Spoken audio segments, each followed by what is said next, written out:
Hello everyone, welcome back to PCS journey.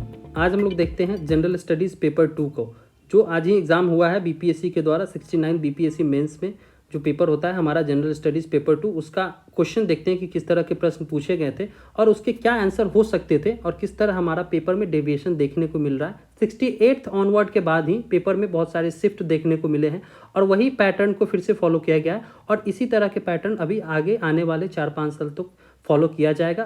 इसी pattern पे आपको आगे भी तैयारी करनी है, ठीक है। जो भी 70वीं के पीटी और मेंस देंगे उनके लिए वीडियो बहुत ही ज़्यादा इंपॉर्टेंट हो जाएगा, या फिर जो लोग इस बार मेंस लिख कर आए हैं उनके लिए भी इंपॉर्टेंट है। वो इस चीज़ों को देख सकते हैं कि किन किन पॉइंट को इस क्वेश्चन में इंक्लूड करना था और आपसे सवाल किस तरह से पूछा गया है, क्योंकि एक ही प्रश्न में बहुत सारे क्वेश्चन आपसे पूछा गया है तो उसको आंसर कैसे करना है, ठीक है। और बहुत सारे बच्चों का सवाल भी होता है कि हम लोग मेंस आंसर राइटिंग कैसे करें, तो यहाँ से भी आप सीख सकते हैं कि प्रश्न का डिमांड क्या है, उसके अकॉर्डिंग आपको आंसर लिखना था, ठीक है।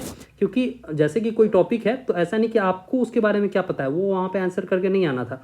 प्रश्न आपसे क्या डिमांड कर रहा था, उसमें आप इंट्रो में क्या लिखेंगे, क्या आपको लिखना चाहिए। मेंस में यही देखा जाता है, क्योंकि मार्किंग स्कीम होता है। जैसे कि 38 मार्क्स के क्वेश्चन है तो उसमें डिवीजन बांटा होता है कि इंट्रो सेक्शन में इस पॉइंट को अगर कोई बच्चा इंक्लूड किया तो इतने मार्क्स उसको दिए जाएंगे, फिर बॉडी पार्ट में इतने मार्क्स अलॉट होते हैं और फिर कंक्लूजन पार्ट में इतने मार्क्स इंक्लूड होते हैं।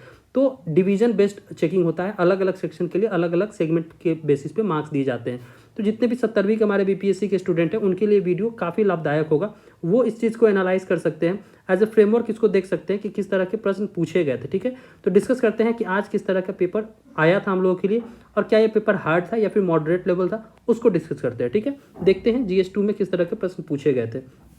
ये तो हमारा पैटर्न अभी फॉलो हो रहा है, ये पैटर्न अभी तो फॉलो हो ही रहा है। इसमें क्या था कि शॉर्ट आंसर लिखना होता है, शॉर्ट आंसर लिखना होता है। तो यहाँ फर्स्ट क्वेश्चन था क्रिटिकली एग्जामिन। ये वर्ड आपको बहुत जगह मिलेगा, जीएस 1 के पेपर में भी बहुत जगह मेंशन था। तो अब ये जो जिसको बोलते हैं क्रिटिकली एग्जामिन, क्रिटिकली एग्जामिन, इस तरह के वर्ड आपके क्वेश्चन में देखने को मिल रहे हैं, ठीक है।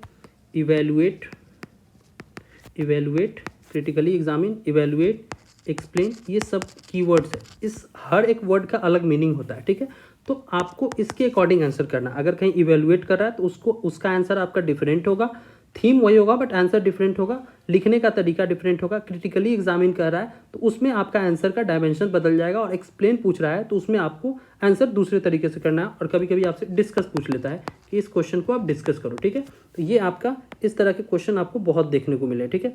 तो critically examine the basic structure theory, इससे सवाल आया कि बेसिक स्ट्रक्चर थियरी, ये पॉलिटी का सेक्शन है। सेक्शन 1 पॉलिटी हमारा होता है, सेक्शन 2 जियो एंड इकोनॉमिक्स का सेक्शन होता है और थर्ड हमारा साइंस टेक का सेक्शन होता है, ठीक है। तो उसमें आपसे पूछा है, ये शॉर्ट आंसर में पूछा है कि बेसिक स्ट्रक्चर थियरी, इसको आपको क्रिटिकली एग्जामिन करना है। ये क्वेश्चन क्यों आया इस बार, कुछ और भी पूछ सकता था क्योंकि ये भी न्यूज़ में आपका बना हुआ था, ठीक है, न्यूज़ में बना हुआ था। इसमें आपने मेंशन कर रखा होगा केशवानंद भारती केस, केशवानंद भारती केस, ये फेमस जजमेंट है पॉलिटी में। केशवानंद भारती केस ये बहुत ही फेमस जजमेंट है। 1973 के हाईएस्ट जजमेंट जो अभी तक बने हैं इसी केस में बने थे, ठीक है। तो इस केस को लेकर ये क्यों अभी न्यूज़ में था, रिसेंट में दो तीन दिन नहीं, रिसेंट में 1 वीक या 2 वीक पहले सुप्रीम कोर्ट ने एक 5 मिनट्स का वीडियो रिलीज किया था, वीडियो क्लिप। उस वीडियो में बताया गया था कि केशवानंद भारती केस क्या है और उसमें कितने मेंबर्स बैठे थे, हाईएस्ट जजमेंट सुप्रीम कोर्ट के द्वारा कॉन्स्टिट्यूट किया गया था। वो वीडियो क्लिप के द्वारा सुप्रीम कोर्ट ने ये वीडियो अपने पोर्टल से साझा किया, तो ये बहुत न्यूज़ में था। तो क्या इस न्यूज़ के वजह से ये क्वेश्चन पूछा गया था? बिल्कुल नहीं। ये न्यूज़ में उससे ये न्यूज़ में क्यों, उसका कारण कुछ और भी है। क्या कारण है? इस केस के 50 ईयर्स पूरे हो गए हैं, ठीक है। इस केस के 50 ईयर्स पूरे हो गए हैं, 50 ईयर्स इस केस ने पूरा कर लिया, ठीक है, जिस वजह से ये बहुत न्यूज़ में था। 50 ईयर्स इस केस का पूरा हुआ है, हिस्टोरिक डे था हमारे इंडियन पॉलिटी में, सुप्रीम कोर्ट के लिए हिस्टोरिक डे था। तो उसको लेकर ये बहुत ही चर्चा में था और ये मोस्ट लाइकली था, इसलिए आपके क्वेश्चन में फर्स्ट ही क्वेश्चन में ये अपीयर हुआ, ठीक है। नेक्स्ट क्वेश्चन को देखते हैं कि नेक्स्ट क्वेश्चन आपका किससे रिलेटेड है, ठीक है। तो नेक्स्ट देखते हैं कि नेक्स्ट क्वेश्चन आपका किस चीज़ से रिलेटेड है। शॉर्ट आंसर अभी डिस्कस करते हैं, वीडियो को ज़्यादा लंबा नहीं करते हैं। देखते हैं कि नेक्स्ट आपसे किससे पूछा हुआ है, किस टॉपिक से पूछा हुआ है। रिजर्वेशन से पूछा हुआ है। नेक्स्ट हमारा है is reservation economically, is reservation जो हमारे ईडब्ल्यूएस को लोग रिजर्वेशन देते हैं, क्या वो जस्टिफाइड है। यहाँ आपसे जस्टिफाइड पूछ रहा है और उस पर आपसे कमेंट पूछ रहा है, ठीक है। कमेंट करने के लिए बोल रहा है कि जो रिजर्वेशन हम लोग देते हैं इसमें आपको इंट्रो देना था, इसी से आप इंट्रो कर सकते थे। 103rd constitutional amendment of the Indian constitution deals with the reservation for EWS category. इससे आप इंट्रो दे सकते थे कि भारतीय संविधान के 103वें संशोधन से EWS कैटेगरी को 10% का रिजर्वेशन दिया गया। ये आपका केवल इंट्रो में होगा, आपने उस चीज़ के बारे में जानकारी भी दे दी सामने वालों को कि EWS के लिए रिजर्वेशन का क्या मामला है, ठीक है। ये भी न्यूज़ में था। क्यों न्यूज़ में क्यों था? ये सारे न्यूज़ से जुड़े हुए हैं क्योंकि सुप्रीम कोर्ट का इस पर वर्डिक्ट आया था। EWS जब इम्प्लीमेंट हुआ, केंद्र सरकार के द्वारा ये इम्प्लीमेंट किया गया था बिफोर द इलेक्शन, तो इसको बोला जा रहा था कि इलेक्शन के लिए ये एक गेम चेंजर था मोदी गवर्नमेंट 2.0 को पावर में लाने के लिए। तो इलेक्शन से पहले जनरल कैटेगरीज के लिए ये अनाउंस किया गया था, ठीक है। तो ये जितने भी प्रोविजंस आए थे इकोनॉमिकली वीकर सेक्शंस के लिए, EWS के लिए जो 10% रिजर्वेशन था, वो सुप्रीम कोर्ट में चैलेंज किया गया, ठीक है। चैलेंज किया गया कि इसकी वैलिडिटी को देखा जाए, EWS रिजर्वेशन देना जस्टिफाइड है या नहीं है और संविधान के किस प्रोविजन से ये दिया गया है। तो ये सुप्रीम कोर्ट ने इस पर वर्डिक्ट दिया है और सुप्रीम कोर्ट ने इसको जस्टिफाइड किया, ठीक है, कि ये ठीक है, वैलिड है। तो इस वजह से ये न्यूज़ में था, इसलिए आपसे क्वेश्चन पूछा। तो ये सब आप थोड़ा बहुत रेफरेंस दे सकते थे क्योंकि ये भी देखना है कि ये किस में पूछा गया। 38 मार्क्स में पूछा गया होता तो आप इसको एक्सप्लेन करते, इलॉबरेट करते डिटेल में, लेकिन आपसे कहाँ पूछा गया है, 8 मार्क्स में पूछा गया। तो बस आप ये वाला पॉइंट मेंशन करेंगे इंट्रो में कि ये क्या है बेसिकली, और फिर आप इसमें मेंशन किए होंगे कि ये रिसेंट में ऐसा ये था, सुप्रीम कोर्ट ने अपना वर्डिक्ट दिया, इसको जस्टिफाइड बताया। तो यहीं आपसे जस्टिफाइड पूछ लिया कि क्या ये जस्टिफाइड है या नहीं। तो जब सुप्रीम कोर्ट इसको जस्टिफाइड किया है तो फिर हम कौन होते हैं इसको मना करने के लिए। तो आपको रेफरेंस ये आपका नहीं पूछ रहा है। क्वेश्चन में आपसे अगर जस्टिफाइड कमेंट पूछे तो आपके वहाँ पे विचार या फिर आपकी राय वहाँ पे नहीं पूछी जा रही है। पूछी जा रही है कि क्या इस पर कोई कमीशन का रिपोर्ट है या फिर किसी बॉडी के द्वारा इसको बताया गया है जस्टिफाइड या नहीं किया गया, ठीक है। तो यहाँ पे आपको लिखना था सुप्रीम कोर्ट का जजमेंट, ठीक है, सुप्रीम कोर्ट का जजमेंट को डिस्कस करना था। और यहाँ पे आप मेंशन और कर सकते थे कि आर्टिकल 15 एंड आर्टिकल अनुच्छेद 16 ऑफ द इंडियन कॉन्स्टिट्यूशन, इसके रेफरेंस में आप इस क्वेश्चन को इजीली डील कर सकते थे। इस क्वेश्चन में यही करना था। तो देखिए हम लोग कि किस तरह से पेपर हमारा ये कितना करंट ओरिएंटेड होते जा रहा है। चीज़ें स्टैटिक्स की हैं लेकिन आपको इन्फॉर्मेशन कहाँ से देनी थी, करंट से जुड़ी इन्फॉर्मेशन देनी थी। तो अगर आप करंट को इंक्लूड करेंगे, इसीलिए बोलते हैं ना जितने भी मेंस के टॉपर होते हैं वो क्यों बोलते हैं कि करंट पार्ट को इंक्लूड करना है, ताकि एग्जामिनर को पता चले कि आप अवेयर है चीज़ों से, आपको इस चीज़ की जानकारी है। आपसे अगर ये क्वेश्चन पूछा गया है तो किस रेफरेंस में पूछा गया है आप उसको बता रहे हैं, तो आपके आंसर में वो चीज़ें झलकेगी, ठीक है, वो वहाँ पे दिखेगा, तो आपको अच्छा मार्क्स देंगे। इसलिए मार्क्स में वेरिएशन क्यों आता है। कोई बच्चा बहुत अच्छा आंसर लिख के आया है, उसने EWS के पूरे प्रोविजंस को लिख के आ गया है, बट उसको उतना अच्छा मार्क्स नहीं मिला। क्यों नहीं मिला? क्योंकि उसने क्वेश्चन की डिमांड को नहीं फुलफिल किया। क्वेश्चन में आपसे EWS के प्रोविजंस के ऊपर नहीं सवाल किया जा रहा है, प्रोविजंस के ऊपर आपसे कि कितने कैटेगरी को देना चाहिए नहीं देना चाहिए वो आपसे नहीं पूछ रहा है। ये पूछ रहा है कि क्या जस्टिफाइड है या नहीं, उस पर आपको टिप्पणी करनी थी, ठीक है, उस पर टिप्पणी करनी थी। जो क्वेश्चन की डिमांड को फुलफिल करेगा उसको ईजिली 8 मार्क्स मिला होगा, ठीक है, या फिर मिलेगा, ठीक है। देखते हैं नेक्स्ट क्वेश्चन। ये थोड़ा लंबा हो जा रहा है एक्सप्लेनेशन क्योंकि शॉर्ट क्वेश्चन, इसमें इतना एक्सप्लेनेशन की जरूरत नहीं है। फिर नेक्स्ट देखते हैं। अगला क्वेश्चन है क्रिटिकली डिस्क्राइब, ठीक है, critically describe the amendment process of the Indian constitution. ये न्यूज़ में नहीं था बट ये कन्वेंशनल क्वेश्चन है। अमेंडमेंट ऑफ द कॉन्स्टिट्यूशन हम लोग पढ़ते हैं, अमेंडमेंट ऑफ द कॉन्स्टिट्यूशन। ये सब में आप आर्टिकल से स्टार्ट कर सकते हैं। इंट्रो आपका इससे बेस्ट हो ही नहीं सकता है। पॉलिटी के क्वेश्चन में आपको इंट्रो के लिए कभी नहीं घबराना है।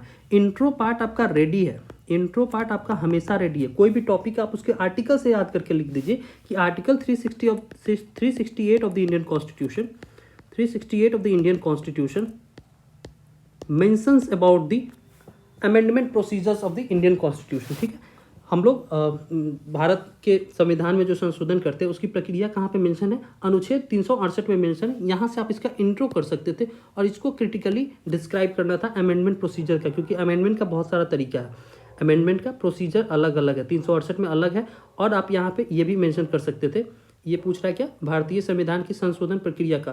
तो आलोचनात्मक वर्णन आपसे पूछ रहा है तो आप 368 के जितने भी प्रोविजन है कि किस प्रोविजन से कैसे इंडियन कॉन्स्टिट्यूशन को अमेंड करते वो यहाँ पे डिस्कस कर सकते थे, ठीक है।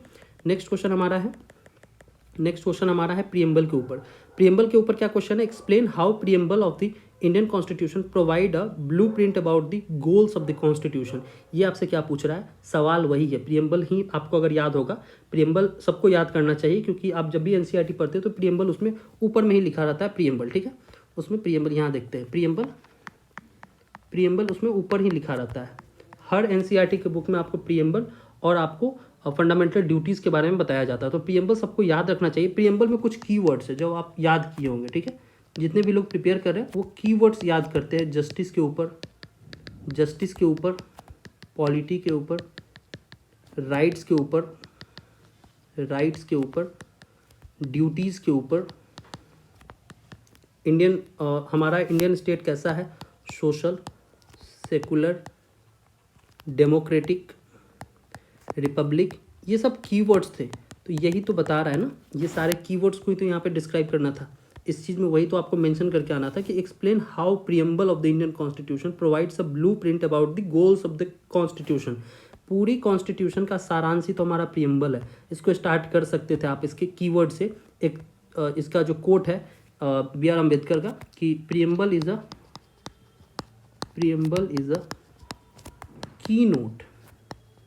keynote to the Indian Constitution, keynote to the Indian Constitution, Indian constitution.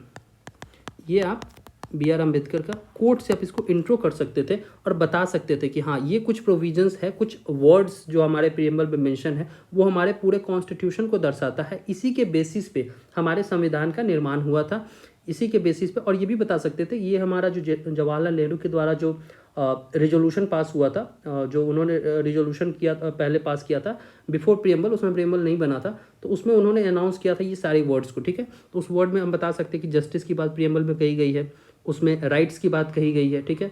और उसमें बहुत तरह की बातें कही गई है कि किस तरह से हमारा स्टेट होगा, सेकुलर होगा, डेमोक्रेटिक होगा, सॉवरेनिटी की बात कही है। यही सब बात तो हमारे डीपीएसपी में भी मेंशन है। यही सब बात हमारा ब्रदरहुड का बात जो इसमें प्रीएम्बल में लिखा हो, यही तो बात हमारा फंडामेंटल ड्यूटीज़ में कहा गया है। राइट्स की बात हमारे फंडामेंटल राइट्स पार्ट 3 में कहा गया है। तो वही सब बात हम लोग को इलोबरेट करना था इस क्वेश्चन में, ठीक है। उसके रेफरेंस में ये लिखना था। ये हो गया। नेक्स्ट क्वेश्चन पे चलते हैं। एक सेकंड इरेज कर ले। नेक्स्ट क्वेश्चन हमारा क्या उसको देख लेते हैं। नेक्स्ट क्वेश्चन किसके ऊपर है वो देख लेते हैं। नेक्स्ट क्वेश्चन है हमारा, प्रीएम्बल हो गया। नेक्स्ट क्वेश्चन है हमारा प्रीएम्बल हो गया। ये describe how caste census is going to influence the politics in Bihar. ये भी तो करंट टाइम क्वेश्चन है क्योंकि अभी कास्ट सेंसस का रिपोर्ट जारी हुआ था। अभी कास्ट सेंसस का रिपोर्ट पब्लिश किया गया था by Bihar government. Bihar government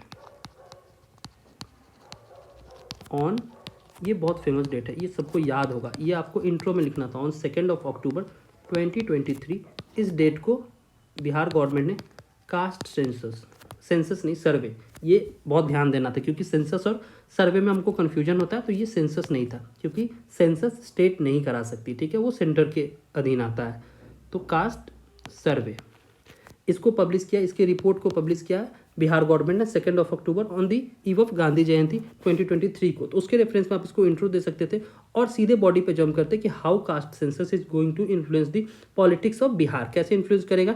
इसमें जो डेटा आया है अराउंड 63% वो किससे बिलोंग कर रहे हैं? ओबीसीज से बिलोंग कर रहे हैं। Around 63% OBCs and backward classes जो है उससे बिलोंग कर रहे हैं, जिसमें भी अराउंड 14% एक प्रॉपर कम्युनिटी का है, यादव कम्युनिटी का है। तो इससे आप बता सकते थे इस डेटा का यूज किया जा सकता है बिहार में।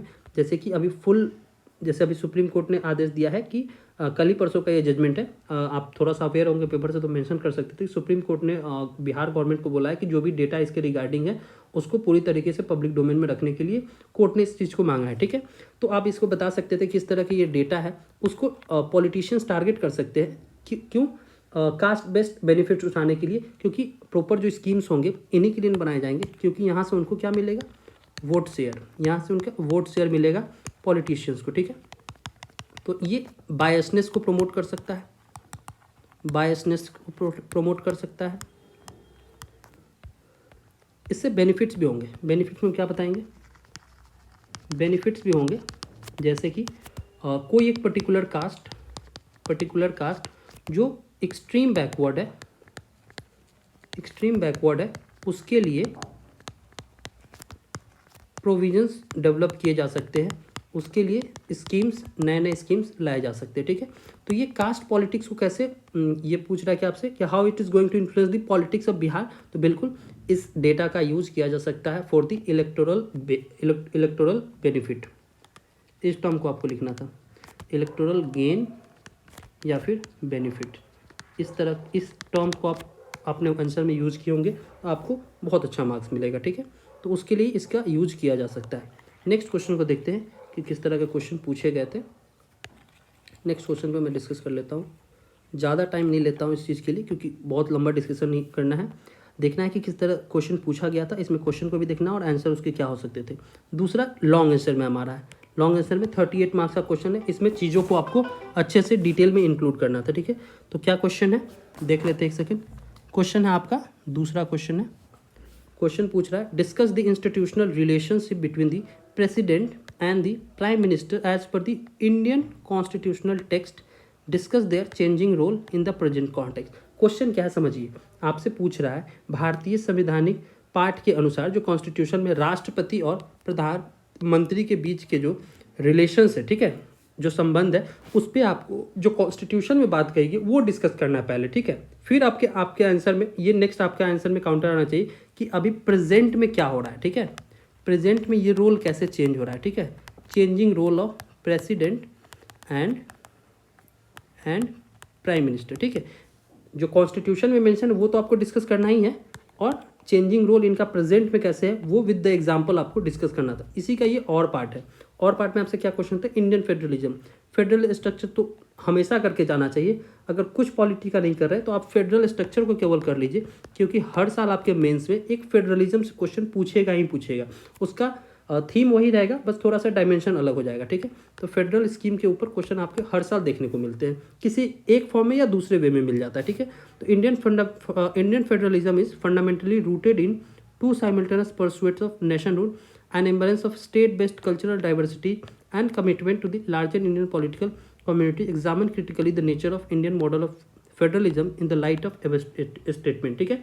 मोस्ट ऑफ द स्टूडेंट ये क्वेश्चन को डिस्कस क्यों, क्योंकि इसके रेस्पेक्ट में ये क्वेश्चन टफ है। ऐसा नहीं कि फेडरलिज्म आप पढ़ के नहीं गए, पढ़ के आप गए हैं, बट आपसे जो यहाँ सवाल पूछ रहा है आप उसको हो सकता है तो उस टाइम ड्यूरेशन में उस चीज़ को आंसर ना कर पाए होंगे, इसलिए ये क्वेश्चन यहाँ पे अटेम्प्ट करना मेरे अकॉर्डिंग ज़्यादा सही था। ये क्वेश्चन में डायमेंशंस आपका बहुत बड़ा है, ठीक है। इंडियन फेडरलिज्म आपसे डायरेक्टली नहीं पूछ रहा है, इसमें दो चीज़ों के बारे में मेंशन करके पूछ रहा है आपसे, और उसमें भी आपसे क्रिटिकली एग्जामिन के ऊपर पूछ रहा है, ठीक है। तो इसको आंसर करने के बजाय आपको इस क्वेश्चन को आंसर करना चाहिए, तो और वाले सेक्शन में, ठीक है। नेक्स्ट क्वेश्चन को देखते हैं कि नेक्स्ट क्वेश्चन क्या है हमारा। नेक्स्ट क्वेश्चन देख लेते हैं, नेक्स्ट क्वेश्चन देखते हैं। नेक्स्ट है discuss and analyse the fundamental principles of coalition politics के ऊपर है in Bihar from the point of view of fulfilment of national interest specifically. ये बिहार पॉलिटिक्स से जुड़ा हुआ है, बिहार से जुड़ा हुआ क्वेश्चन है कि कोलिशन पॉलिटिक्स बिहार में किस तरह से काम किया है एंड उसको एनालाइज करना था आपको, ठीक है। ये क्वेश्चन, इसका दूसरा और क्या क्वेश्चन आया था, एलुसिडेट एंड इवेल्युएट दी, यही सब टर्म के बारे में ऊपर बात करते हैं। इस तरह का टर्म आपको अभी जितने भी अभी बीपीएससी का मेंस अभी आप आने वाले समय में देंगे, इसी तरह के टर्म्स आपको आपके क्वेश्चन में देखने को मिलेंगे, ठीक है। Local self government, Panchayati Raj के ऊपर आपसे एक सवाल पूछा था, और उसको along with the grass root level in Bihar के रेफरेंस में भी आपको इसको डिस्कस करना था, ठीक है। तो 73rd and 74th constitutional amendment act 1992 और 93, ये आपको डिस्कस करना था, इसके रेफरेंस में डिस्कस करना था, ठीक है। दूसरा सेक्शन हमारा है किससे जुड़ा हुआ, इंडियन जियोग्राफी एंड इकोनॉमिक्स से सेक्शन जुड़ा हुआ है। ये पहले भी बताया है कि इस वाले सेक्शन में आपको क्वेश्चन वैसे ही पूछे जाएंगे। क्वेश्चन आपके कैसे पूछे जाएंगे, जो आपको जियोग्राफी प्लस इकोनॉमिक्स में टैली कर रहे हो, ठीक है, इकोनॉमिक्स में टैली कर रहे हो, उसी तरह के आपसे प्रश्न पूछे जाएंगे, ठीक है। जियो प्लस इकोनॉमिक्स में जो टैली कर रहे हो, जैसे कि अर्बनाइजेशन, ये टॉपिक है, ये दोनों में आता है, ठीक है। अर्बनाइजेशन, पॉपुलेशन, ये आपको जियो में भी पढ़ना है, इकोनॉमिक्स में भी पढ़ना है, तो ये सब टर्म्स आपसे क्वेश्चन आएंगे। और यहाँ तो जैसे पहला ही क्वेश्चन है मॉनसून के ऊपर है, describe analyse the mechanism and the characteristics of Indian monsoon system. आपको मैप बनाना ही बनाना था इस क्वेश्चन में, इस तरह का आप मैप दिखाते, साउथ वेस्ट मॉनसूनल विंड, ठीक है, ये आपको दिखाना था मैप में। ये दिखाते, 2 मार्क्स इसके लिए आपको अलग से दिए जाते। तो ये मैप में आपको ये वाला दिखाना था और कैसे ये काम करता है उसको बताना था, ठीक है। दूसरा क्वेश्चन है, what are the sources of energy in India, are they sufficient to meet the domestic needs, what are the possible alternative sources of energy for India, present a critical review. इस question 8 number में आपसे पूछा है, लेकिन question एक नहीं है, इसमें 3-4 आपसे क्वेश्चन पूछ लिया। पहला क्वेश्चन क्या है, क्वेश्चन को ब्रेक करके आंसर करना है। इस तरह का जब भी क्वेश्चन है तो केवल एक चीज़ को नहीं डिस्कस करना है, 2-2 मार्क्स सबके लिए दिया होगा। What are the sources of energy in India, are they sufficient to meet the domestic needs, what are the possible alternative sources of, ये तो 3, 2, 5, 2, 7, इसको ब्रेक कर लीजिए। 8 मार्क्स का है तो सब सेक्शन के लिए आपके कुछ मार्क्स दिए जाएंगे, ठीक है।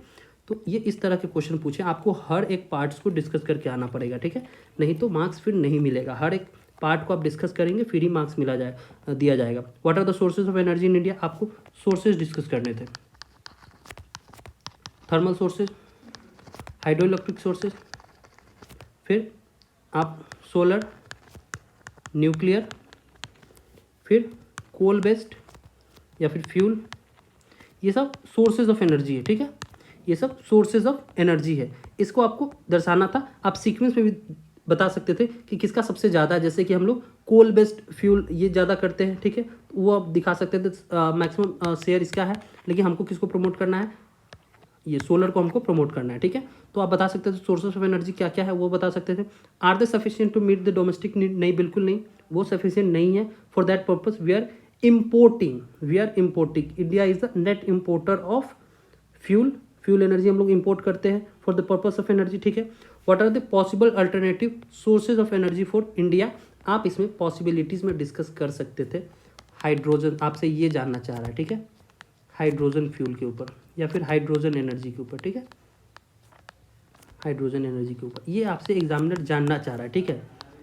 बायोफ्यूल्स के बारे में वो जानना चाह रहा है आपसे, बायोफ्यूल्स के बारे में जान रहा है, इथेनॉल के बारे में वो आपसे जानना चाह रहा है, ठीक है। ये सब वो आपसे पूछना चाह रहा है कि क्या आप इससे अवेयर है, ठीक है, ये चीज़ आपसे वो जानना चाह रहा है, ठीक है। नेक्स्ट डिस्कस करते हैं, discuss the state of tourism industry in India, tourism के ऊपर क्वेश्चन है, ये इको और जियोग्राफी दोनों में आता है, इसलिए आपसे पूछा गया। Analyse its future in the country, बिल्कुल इसको आप डिस्कस कर सकते थे, आपको 8 वर्ड में करीब 150 वर्ड में, 8 मार्क्स में 150 वर्ड्स में आपको एक्सप्लेन करना था, ठीक है। 150 वर्ड्स में आप एक्सप्लेन किए होंगे, आपको बहुत अच्छा मार्क्स मिलेगा। दूसरा क्वेश्चन आपसे क्या पूछा गया, describe the distribution of schedule caste, SC और एसटी के डिस्ट्रीब्यूशन के आपसे सवाल पूछा है कि बिहार में एससी और एसटी का डिस्ट्रीब्यूशन कैसे है, and comment on their level of socio economic condition. कहाँ से ये क्वेश्चन उठाया, कास्ट सर्वे, यहाँ से ये क्वेश्चन उठाया गया। कास्ट सर्वे में इसको लेकर चर्चाएं की गई थी कि डिस्ट्रीब्यूशन क्या है। आप यहाँ पे बनाते बिहार का मैप और बताते यहाँ वाला पोर्शन में गया जिला को बताते, गया, फिर यहाँ पूर्वी चंपारण, पश्चिमी चंपारण, वेस्ट चंपारण में यहाँ पे है ना डिस्ट्रीब्यूशन उनका, तो डिस्ट्रीब्यूशन आप मैप पे दिखा सकते थे कि इनका डिस्ट्रीब्यूशन बिहार में किस जोन पे है, इस पे आपको अच्छा मार्क्स मिलता। फिर इसके सोशियो इकोनॉमिक कंडीशन को आप बता सकते थे, पहले ये बता सकते थे कि एससी और एसटी कितना % कॉन्स्टिट्यूट करता है, 1%। एसटी का कॉन्स्टिट्यूशन है 1% of the total population of 13 lakh, survey के अकॉर्डिंग कितना टोटल पॉपुलेशन हमारा 13 लाख है, ठीक है, उसको 13 crore, extremely sorry, 13 crore total population of Bihar as per the caste survey of Bihar, उसके एज पर द कास्ट सर्वे कितना है 13 करोड़ पॉपुलेशन है, वो आपको बताना था। 13 करोड़ पॉपुलेशन है, उसमें 1% एसटी का पॉपुलेशन है, एसटी का पॉपुलेशन वो आपको डिस्कस करना था, और उनके present socio economic condition cast सर्वे में बताया गया, वो आप डिस्कस करना था यहाँ पे, वो आप उसको डिस्कस कर सकते थे। दूसरा क्वेश्चन है, divide India into major physiographic division and describe the region in which the land of Bihar state include. ये आपको फिजियोग्राफिक डिवीजन आपको इंडिया का दिखाना था। With the help of map आप इसको कर सकते थे, with the help of map आप कर सकते थे। आप इंडिया के मैप को बनाते, एक सेकेंड, कहाँ क्वेश्चन गया, यहाँ पे क्वेश्चन है, क्वेश्चन कहाँ गया, एक सेकेंड, हाँ यहाँ पे क्वेश्चन है, ठीक है। तो फिजियोग्राफिक डिवीज़न के बारे में आपसे सवाल पूछा था, तो आप यहाँ पे इंडिया को बता सकते थे कितने फिजियोग्राफिक जोन में इंडिया डिवाइड है, आप उसको बता सकते थे। और बिहार कहाँ पे लाई कर रहा है उसके बारे में आप बता सकते थे, किस जोन में वो लाई कर रहा है। जोन के ऊपर भी सवाल पूछा है आपसे, ठीक है, जोन के ऊपर, एग्रोक्लाइमेटिक जोन्स के ऊपर भी आपसे सवाल पूछा है। देखते हैं क्या सवाल आपसे पूछा गया था, ठीक है। नेक्स्ट क्वेश्चन देखते हैं। अगला क्वेश्चन क्या है, describe the factor affecting the climates of Bihar, climate के ऊपर है. In what way and how many parts of the agro climatic zones has been divided in the state and how many seasons are found here. Discuss the effect of these seasons on the agriculture. आपसे क्या पूछ रहा है, पहले तो आपको इसमें एक मैप बनाना था. मैप आपको बहुत ज़्यादा बनाना था, ठीक है. मैप बनाए होते तो आपको मतलब बनाए होंगे तो आपको अच्छा मार्क्स मिलेगा. ये बिहार का डिवीजन है, ठीक है. एग्रो क्लाइमेटिक जोन्स का डिवीजन है. Zone 1, zone 2, zone 3A and zone 3B, ठीक है. इसमें बताएंगे मैक्सिमम हमारे जोन 1 में है, 13 डिस्ट्रिक्ट्स है. ये आप लोकेट कर सकते थे, ठीक है. और किस तरह से ये एग्रीकल्चर को इफेक्ट करते हैं वो आपको यहाँ पे डिस्कस करना था, ठीक है. इसी का ये और क्वेश्चन है, directorate of population in India. ये क्वेश्चन बहुत कम अटेम्प्ट किया होगा क्योंकि इसके बारे में आपको उतनी जानकारी नहीं होगी, ऐसा मैं एक्सपेक्ट कर रहा हूँ, ठीक है. बट ये क्वेश्चन आप इजिली इसमें कर सकते थे. नेक्स्ट क्वेश्चन क्या था, describe the explain the trickle down theory of economics. ये प्लानिंग के ऊपर क्वेश्चन था, इंडियन प्लानिंग के ऊपर कि and its major element benefits limitation criticism in the context of Indian planning. आपसे क्या पूछ रहा है, एलिमेंट्स इसके क्या है, ट्रिकल डाउन अप्रोच. पढ़े होंगे ना इकोनॉमिक्स में. ट्रिकल डाउन अप्रोच किसको बोलते हैं, ट्रिकल डाउन मतलब चीज़ों को ऊपर से ना हम लोग इम्प्लीमेंट करें, चीज़ों को नीचे से इम्प्लीमेंट करें, चीज़ें हमारे नीचे से हो, ठीक है. तो ये इसके कॉन्टेक्स्ट में बताया गया था, ठीक है. इंडियन प्लानिंग, तो इसी में आप बता सकते थे कि प्लानिंग कमीशन यही तो था. Planning commission was following up to down policy.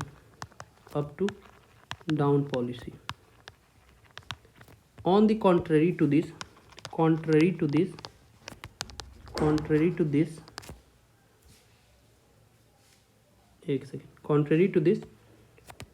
NITI Aayog following trickle down approach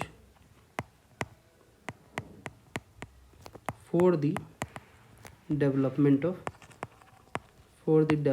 of India. ये आपको इसमें डिस्कस करके आना था, ठीक है. नेक्स्ट क्वेश्चन पे चलते हैं कि नेक्स्ट क्वेश्चन क्या है हमारा.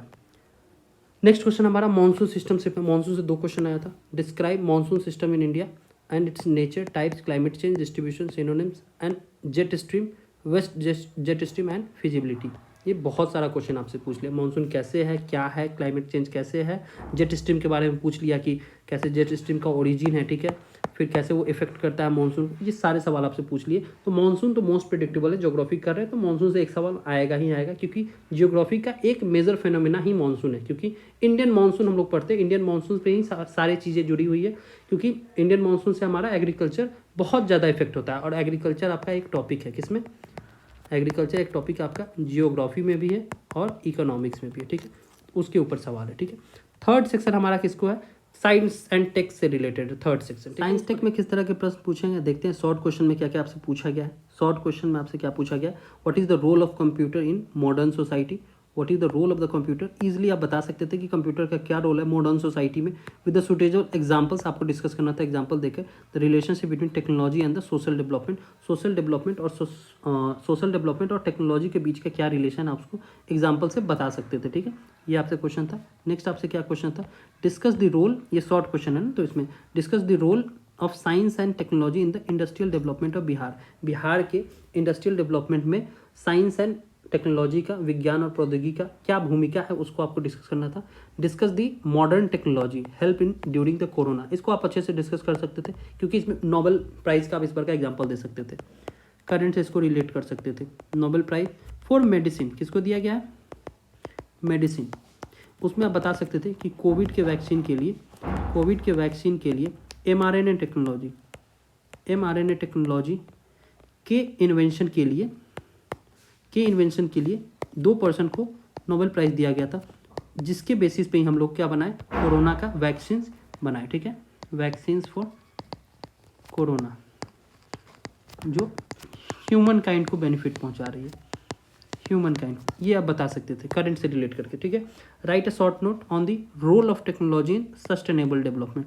सस्टेनेबल डेवलपमेंट में टेक्नोलॉजी का क्या रोल है. तो सस्टेनेबल डेवलपमेंट की जो हम लोग बात कर रहे हैं, SDG गोल हमारा जो है 2030 का, उसमें हम लोग कैसे टेक्नोलॉजी की मदद से इस गोल को अचीव कर सकते हैं वो भी आप डिस्कस कर सकते थे। उसमें एक बात लिखी भी गई है कि सस्टेनेबल डेवलपमेंट, ठीक है, सतत विकास में टेक्नोलॉजी का बहुत बड़ा रोल है। बिना टेक्नोलॉजी के आप उस चीज़ को नहीं एडॉप्ट कर सकते, ठीक है, क्योंकि सतत विकास में आपको क्लाइमेट चेंज से भी डील करना है। तो क्लाइमेट चेंज में टेक्नोलॉजी का बहुत अहम भूमिका है, ठीक है, वो आप बता सकते थे। लॉन्ग क्वेश्चन में आपसे क्या पूछा गया है, misuse of technology and its wrong application lead to pollute the environment, ये इन्वायरमेंट से जुड़ा हुआ है, ठीक है, एंड कॉज क्लाइमेट चेंजेस, ठीक है, discuss with suitable examples how misuse of technology has become a curse to the environment of India. India के रेफरेंस में बताना है कि तकनीकी का कैसे दुरुपयोग करके, इसका गलत प्रयोग करके हमारे पर्यावरण में प्रदूषण किस तरह से फैल रही है और किस तरह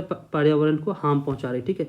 दूसरा आपको बायोटेक के ऊपर नहीं था, इस बार नैनोटेक के ऊपर क्वेश्चन था कि nanotechnology has a huge potential to revolutionise our life, discuss emerging application of nanotech to human health. Nanotech का सबसे बड़ा फ़ायदा जो है ह्यूमन हेल्थ के रिगार्डिंग बोला जाता है।